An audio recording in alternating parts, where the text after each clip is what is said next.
Hello everyone, it's me again, Tim Wingertsman, Tim Tanker. I got this new awesome shirt from Beth Potter for Christmas. That's pretty sweet. Today, see, I fucking love Nepsi. Got my Nepsi and Motorhead tattoo right there. You know, that's what I'm talking about. Listen to a little Nepsi in the background, because music is my soul blood, whatever that fucking means. So today I want to talk a little bit. We got Stormy Bulldog in the background, my studio assistant. He heads this whole project. And then we have Artie B. Arthur. Hey bud, say hi. Yeah, he's a good boy. Yeah, we love him a lot. So, oh boy, here, let's fix this a little bit. There we go. There's my beautiful face. So today I want to, I was gonna work on a little bit of a woodcut and talk about a symbol in my woodcut. So I'm gonna work on a tooth. And a tooth I started doing in college. It's always been a symbol for me, and for some reason I don't know what it actually fucking means in dreams. I know people have, you know, talked about, you know, whatever. It can getting your teeth pulled in dreams, can mean anxiety, this or that, panic. So tooth have always been for me a symbol of tragedy. So you know, tragedy we faced last month with losing our baby girl Luna unexpectedly. So I just want to talk about this a little bit, my anxiety. I am, I guess, a dual illness addict, what it's called. You know, I suffer from a mental illness and addiction itself. And I always tried to self-medicate ever since I was probably 13 years old. I realized there was something wrong with me. Everything I was scared of, everything made me anxious. So I drank, I did drugs, I partied, you know, that seemed to help for a little bit until, you know, I got chemically addicted to the alcohol and the Xanax and the speed and all the other good stuff. No regrets though, you know, it taught me a lot. I know, unfortunately, a lot of people have lost their life from addiction, and that breaks my heart all the time. I'm one of the lucky ones who have had good luck. You know what I mean? There's a couple times where I almost thought I was going there, and I almost did. And luckily, I was able to pull myself out of it through the help of my friends and family and dogs. So let's talk about anxiety. I have been diagnosed with what is called on my paperwork, which is kind of funny, is an extreme panic disorder. So, you know, we won't talk about what I'm on and stuff like that, because, you know, whatever, that's private. If you want to talk about that, shoot me a DM, shoot me an email. I've had experiences with a lot of stuff. It seems like what I'm on now works pretty well for me, but this last month, I've had a ton of anxiety. You know, just dealing with the shock and the trauma of losing Luna. I can rationalize it in my head, that she went and we gave her a great life and she'll always be missed and always, you know, we're always gonna love her. But my body still feels anxious. I wake up, I feel anxious. You know, I start moving. One of the things I do is I move around a lot. I like to work out. That helps my anxiety. You know, I drink a lot of seltzer, so I stay hydrated, you know. You know, and I do my Buddhist mantras and stuff, and I got my sage going and my incense. And music is very therapeutic to me, whereas art is very therapeutic to me. So this month, you know, I try to be positive and everything, and like I said, the anxiety, I got worried was just gonna kind of take over. I feel it in my heart, feel it in my bones, you know. It was described to me, not to me, but on this podcast called Obituary that we listened to, which I actually sent them a print. They gave me a shout out. They rule. Spencer and Madison, fuck yeah. That anxiety is like a cold. So what do you do to get rid of a cold? You gotta rest up, you gotta heal up, you gotta drink lots of fluids, and you gotta hope you know, and know deep down that it's going to go away. And this anxiety has lasted about a month now. But every morning I wake up and it's a little bit better than the day before. So I'll take that as a win, you know. This is the first huge tragedy I've dealt with sober. Before, when my baby girl Angel died, I used that as an excuse to drink and use and say, oh, I can't feel my feelings, this and that. And feeling your feelings is pretty awful sometimes, but it's a necessary evil in this life, and we talk about it. So you know, I'm talking about it with you all, the 3 people that are gonna watch this, which is fine. You know, I don't really care if people watch this shit. But I'm going to cut a tooth, you know, and a tooth is like a symbol of my anxiety, a symbol of tragedy, and also a symbol of triumph. You know, I got some pulled earlier, so let's have at it. Let's go. All right, cutting like butter that's been in the fridge for ages.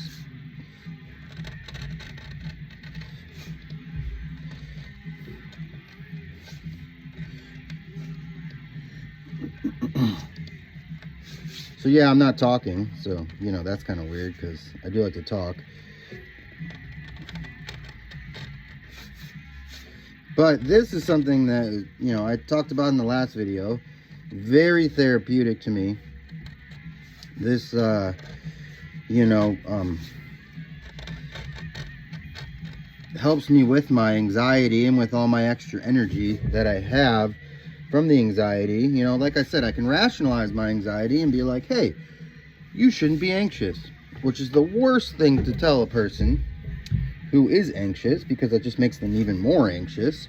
But that's fine. People don't understand what you're going through, you know, and that sucks.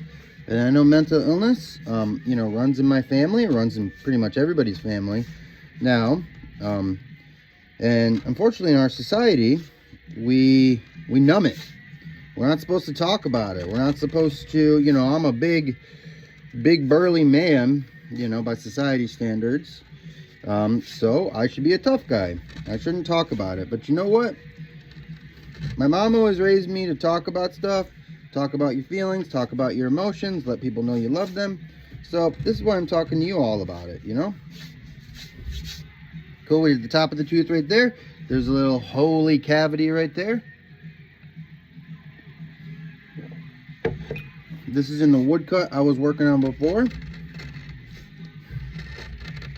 So yeah, these woodcuts, obviously this is a bigger one, they take me a long time to do, which is one of the reasons why the prices are so high. I don't think they're that high. You know, this one in particular probably sell for like $125 to $150. You know, it's 2 feet by 3 feet.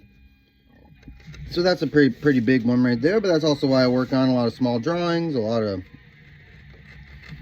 of smaller woodcuts, you know, so I can get stuff done in the midst of doing these big ones. Because sometimes you hit a point with one of these woodcuts that are so big that you're frustrated and you don't know why you're working on it, and you're like, what the fuck, man, like this is dumb, I'm wasting my time. So sometimes I'll just let it be, you know, and I'll let it sit for a couple months, even a fucking year. I've let some woodcuts sit for a year and then be like, oh wow, like that was pretty cool, so I should do that.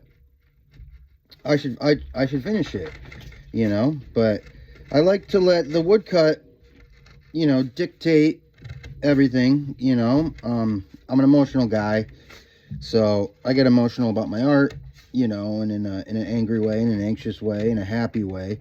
So if I'm not necessarily happy with something, I'm not going to work on it, you know. So this one in particular, I've been drawing up for a while because I thought it was funny. Because it's basically, if you can, let's take a look. If you can see, it's me. There's me. It's me on the toilet talking to the Grim Reaper, and it says "Living on a Prayer." So I started drawing up this one a while ago because I thought it was funny, and it is kind of funny, just making fun of myself and my relationship to thinking about death and, you know, what that is and what's gonna happen when it comes time for me to pass. You know, I'm sure everybody thinks about weird things like this, or maybe they don't, which is fine too. So this one in particular, I've been working on, and I like to do funny stuff. I was like, yeah, this is fucking funny, man. You know, and then 2020 happened, which the pandemic happened, you know, a lot of stuff with, you know, Black Lives Matter happened, a lot of political stuff, you know, so I geared towards more political and serious art because I figured, you know, I can't be on the front lines of the protests and stuff like that, so I might as well make some art for it. So this one got pushed aside for quite a, you know, a couple of years. You know, I had the idea, put it out there, but now, you know, I'm at a place where I have a good, you know, I like to keep a good what's the word, a good ratio of woodcuts, like some that are political, you know, some that are just fucking funny and weird like this to shock people, you know, me on the toilet, which, you know, I'll tell you something about my anxiety too.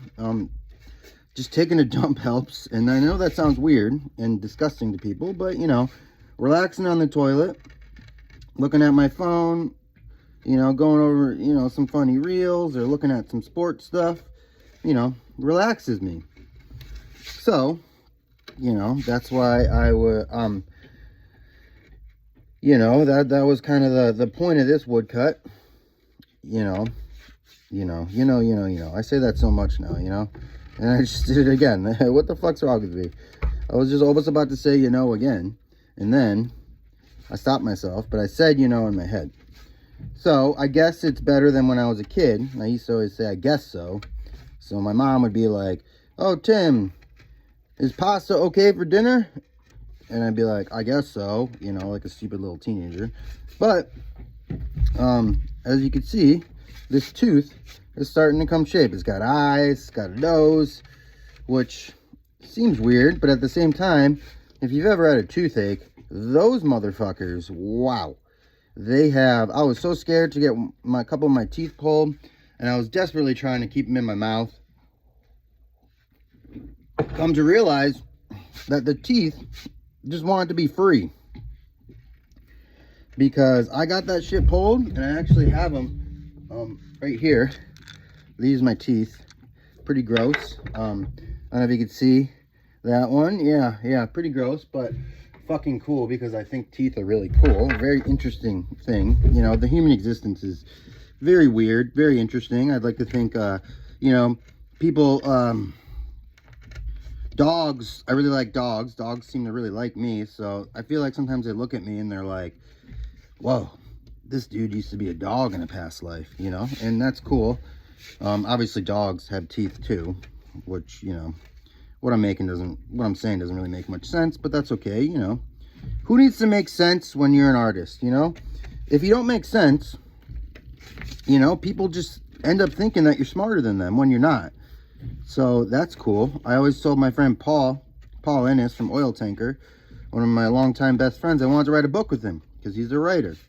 You know, and he always wrote great lyrics for Oil Tanker. And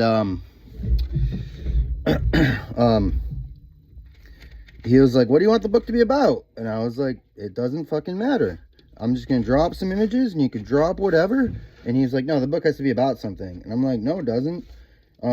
Because if there's weird images and weird writings, people will be like, whoa, these punk rockers are way too smart for me, you know?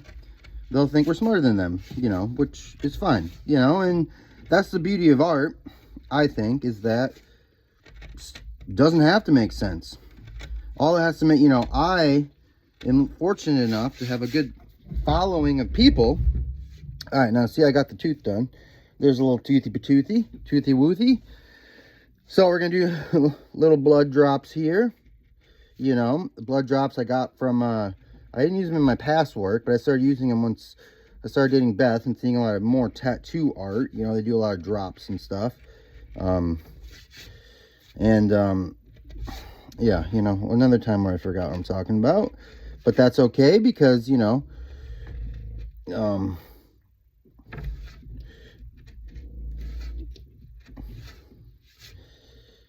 that's okay because, you know, this is my therapy. This helps ease my anxiety. And even when I talked about before with my drinking and stuff, I wouldn't be able to work on stuff like this because I'd be too drunk, you know, which sucks. And then I'd just, like, you know, put on like Lost or something, that show, and I'd like cry about it because that show was fucking weird, and good. You know, I think it was kind of good. You know, you might think differently. I know people had some things about that ending, but yeah. So there is a tooth I just did, and yeah, that's about it. You know, I hope some of the stuff I said made sense.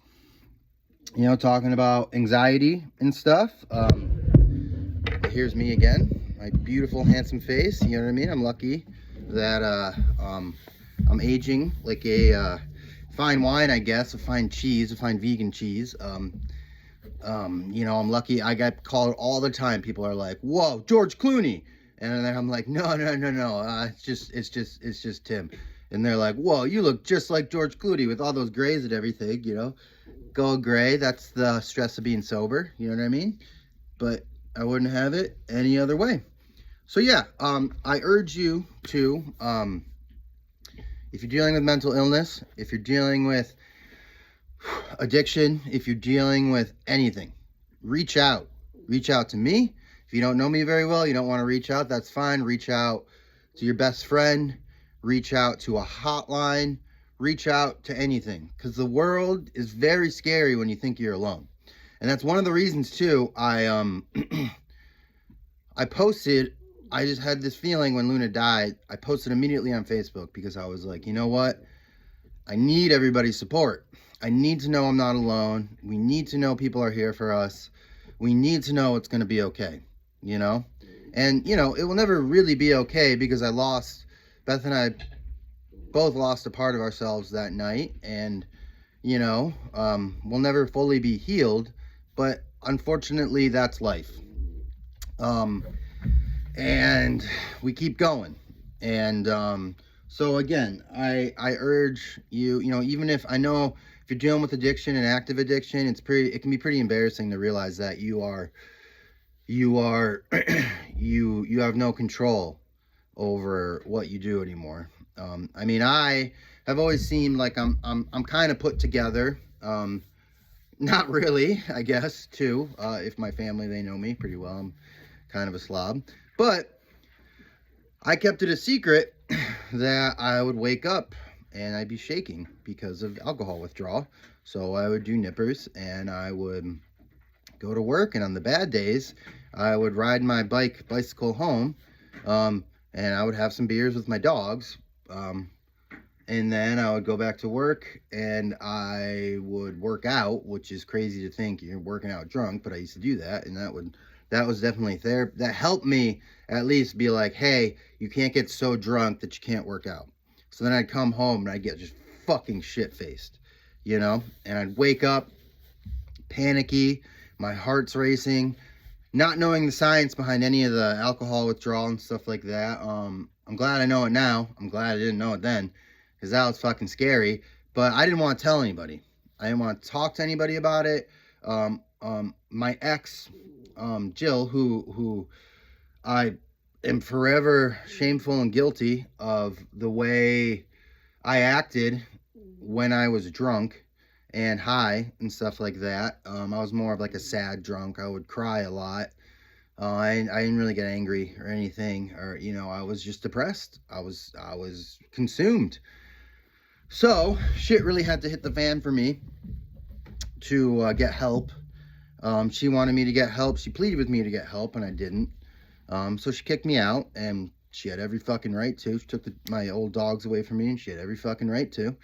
And at that point, I realized, You know, I needed help. I needed to talk to somebody. You know, even if I'm not getting sober, I just need to talk about what's happening to my body, what's you know, why this isn't fun anymore. You know, why I can't control myself, why I have no self-control. And that opened my eyes to, you know, here I am thinking I'm alone.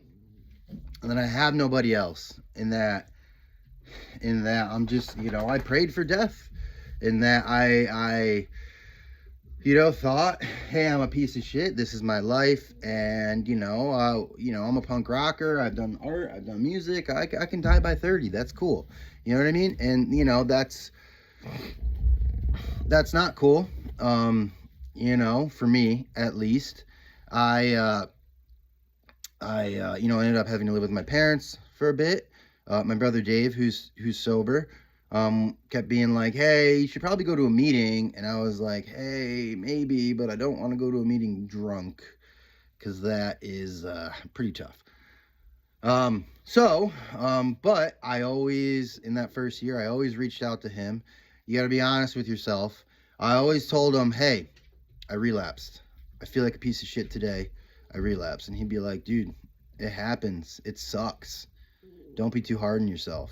You know, love yourself. I remember he told me, because I used to wake up every morning thinking I'm a piece of shit. I'm a piece of garbage. I don't deserve any of this. I don't deserve to live. And Dave would say, hey, all the bad stuff you say about yourself, would you say that to your worst enemy? And like, no, I mean, maybe you would, because I probably would say that to Donald Trump. He is a piece of shit. But would you say that to anybody else? No, because you don't want anybody, you know what I mean? So like, stop saying that bad stuff to yourself. You know, you got to be kind to yourself. This is a hard fucking world we live in. These are hard times we live in. And you know, you just have to, you have to try to talk to yourself better. Say good things to yourself. And like I said, reach out. Reach out. People care. I care. You know? There's a little story I'll tell you before I went. I went to the hospital to detox and for a suicide attempt. And I'm in the hospital and I'm fucking just depressed. I'm withdrawing. I fucking hate life. I hate everything. I just lost my dogs, my house, my ex and I broke up. So for me, I was just like, I'm done, man. Like I'm done existing. And my mom and dad and brother and sister would come visit me every day. And I just didn't want to talk. I was just like, whatever, you know. And I asked my mom to leave. And she looked me straight in the eye and was like, I am not leaving because I'm going to do whatever it takes to keep you alive. And that fucking struck with me. And that struck with me to the point where I was like, holy shit, this just isn't about me. You know, if I pass, if I go, yeah, maybe whatever. I don't know what happens in the next world. But she's never going to be the same. My dad's never going to be the same. My brothers are never going to be the same. My friends are never going to be the same. I would have never met Beth and Stormy and Arthur and Luna. So, you know, again, that's just a little story about me. I know a lot of people, you know, don't have such a good support system as I do. I'm so very lucky to have my family and friends. Big family, that is. And my older brother, who's gone through some of this stuff himself. But yeah, so long story short, anxiety fucking sucks. Anxiety is real. Depression is real. Bipolar is real. Everything it's real. If you can't see it, doesn't fucking matter. Addiction is real. You know what I mean? Be nice to people. Don't judge people. It's real fucking easy for people to be like, oh man, that person, oh, they're choosing to do heroin and oh, whatever, blah, blah, blah. No, well, what the fuck happened to them growing up? Were they molested? Did they get into a really bad accident? And then the hospital gave them, you know, painkillers, and then they don't realize, you know, 2 weeks later they're addicted to opiates. Be kind. Be kind to these people.